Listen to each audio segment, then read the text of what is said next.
gian lệ khabu thiang lim ma chuang te shilok na dik lelo ral rin na ral khel dar chu hun nung anita achwai me ke lal iswa inei to e chiat na rap thak le lungai boy na te lir pui nging shileng le ram in do na ten khovel hi atuam so atop done lal iswa local done lungai na sheong na swal chum pui hia min chi ma kan tharau achau zo ta tatuan var par isu lo eng to la hosana min chan dam ro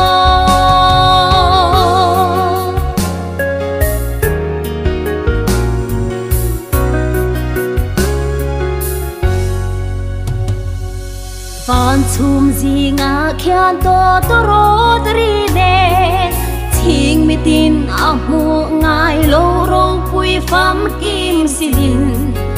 a local don khovel atop done a ro pui hallelujah lungai na sheom na swal chum pui hia min chi ma kan tharau a chau zo ta tatuan var par isu lo eng to la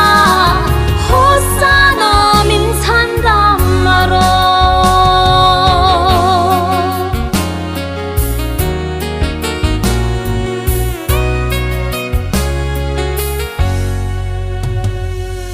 ril tram tui hal thi le nat na tuari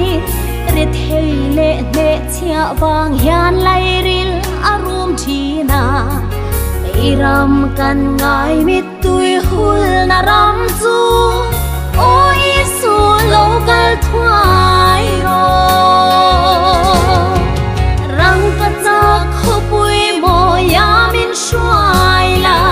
le shi om khale ram rong kal sanin i chatuan khopui moi van in nuama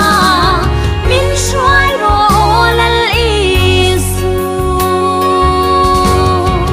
rang ka cha khopui mo ya min shwai la le shi om khale ram rong kal sanin chatuan van in mo ya min shwai tu